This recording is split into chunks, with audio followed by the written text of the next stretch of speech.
এ কেমন বর্বরতা! বাবার কবর জিয়ারত করতে গিয়ে প্রতিপক্ষের হামলায় প্রাণ গেল আব্দুল খালেক নামের এক ব্যক্তির। ঘটনাটি ঘটেছে রংপুরে তারাগঞ্জ উপজেলার হারিয়ারকোঠি ইউনিয়নের বড়বাড়ি এলাকায়। শুক্রবার সকালে ফজরের নামাজ শেষে পারিবারিক কবরস্থানে তিনি বাবার কবর জিয়ারত করতে যান। কিন্তু কবরে মাটি তোলা নিয়ে প্রতিবেশী এক পক্ষের সঙ্গে তার বাকবিতণ্ডা শুরু হলে মুহূর্তেই তা সহিংসতার রূপ নেয়। গুরুতর আহত অবস্থায় তাকে হাসপাতালে ভর্তি করা হলে শনিবার ভোরে তিনি মারা যান। এই ঘটনায় এলাকায় ব্যাপক ক্ষোভ বিরাজ করছে।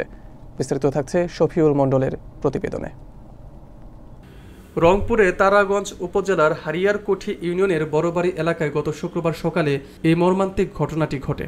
স্থানীয় সূত্র থেকে জানা যায়, নিহত আব্দুল খালেক নিয়মিতভাবে প্রতি শুক্রবার ফজরের নামাজ শেষে পারিবারিক কবরস্থানে তার বাবার কবর জিয়ারত করতে যান।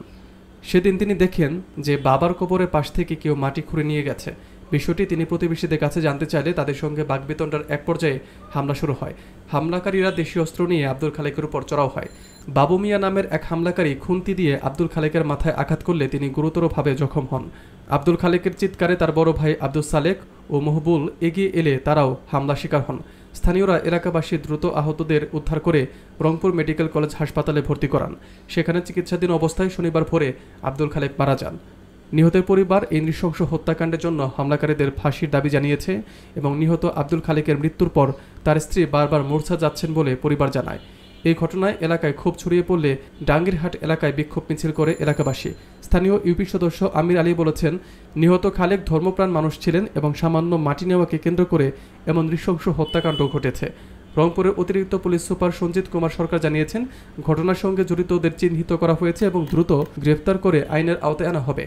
তারাগঞ্জ থানার ভারপ্রাপ্ত কর্মকর্তা এম.এ. ফারুক বলেন, এই ঘটনায় মামলা হয়েছে এবং আসামিদের ধরতে অভিযান চলমান রয়েছে।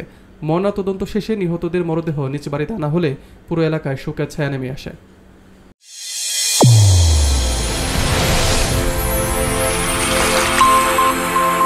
চ্যানেল A1 হৃদয়ের স্পন্দন।